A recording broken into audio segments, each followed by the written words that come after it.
تو ان کا لہجہ وہ ہو گیا جو ماں کا پھر سمجھانے کا لہجہ ہوتا ہے.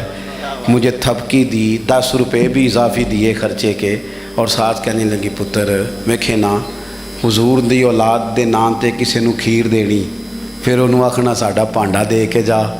نبی پاک دی اولاد دے نام تے جو دے چھڑیا سو دے چھڑیا، ختم ہو گئی بات، ختم ہو گیا. اب اسے کہنا برتن دے کے جا.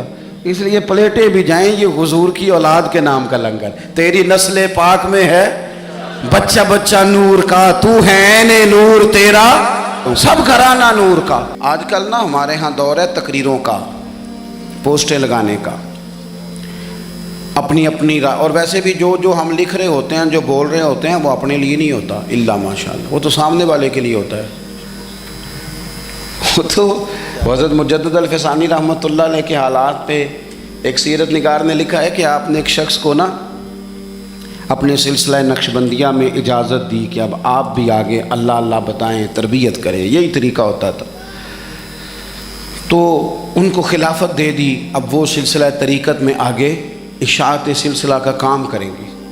کچھ عرصے کے بعد وہ خلیفہ صاحب نے حضرت شیخ کو خط لکھا تو کہنے لگے حضور آپ نے فقیر کو اجازت دی تھی، اب میں تقریر بھی کرتا ہوں، تدریس بھی کرتا ہوں، تصنیف بھی کرتا ہوں. تو حضرت فرمانے لگے آپ بہت اچھے کام کر رہے ہیں، رب آپ کو برکت دے، پر یہ سارا کچھ تو آپ لوگوں کی اصلاح کے لیے کر رہے ہیں، کچھ اپنے لیے بھی کرتے ہیں. رات کو تہجد میں اٹھ جاتے ہیں، کچھ اللہ کے حضور رونا نصیب ہو جاتا ہے، کچھ آپ کو درود و سلام کی کیفیات نصیب ہوتی ہیں. یہ تو جو کچھ ہے الحمدللہ بہت اچھا ہے، قابل تعریف ہے، پر یہ تو آپ خدمت دین کا کام کر رہے ہیں نا لوگوں کی. آپ اپنے لیے کیا کر رہے ہیں؟ یہ بھی تو مقام غور ہے. بہت ساری چیزیں آج ایسی ہیں جو تقریروں میں تحریروں میں، لیکن ہمارے پرانے بزرگ جو تھے ان کا رنگ اور تھا، ان کا انداز والہانہ تھا، والہانہ. میں نے کئی دفعہ سنائی ہے بات، پھر سناتا ہوں. بڑی عید پہ نا میرے والد صاحب چاول لائے، غریب گھر تھا تو ثابت چاول اور بہترین چاول کم ملتے تھے، تو جو زیادہ اچھے چاول تھے اماں جی نے ایک دفعہ پکائے تو وہ بڑے اچھے لگے، تو سب نے تعریف کری کہ چاول بڑے اچھے ہیں. تو تھوڑے دنوں کے بعد چاول پکے تو وہ والے نہیں تھے، تو ابا جی کہنے لگے والدہ سے کہ وہ چاول کتنے نہیں، یہ نویں پکا لینے آج. تو اماں جی فرمانے لگیں کہ چاول بڑے سونے تھے، پیارے تھے، میں نے رکھ دیے ہیں، 10 محرم کو امام حسین کی نیاز پکائیں گے. ہمارا نا آپ نے ناراض نہیں ہونا، محفل میلاد کی ہو یا 10 محرم کی ہو تو نہیں جاؤ گے ناراض؟ محفل کے منتظمین اگر مجھ سے بگڑ نہ جائے تو بات کر دوں، کم مشکوک ہو گیا، رہن دئیے کوئی اور ہی کر لئیے، کر دیں جی.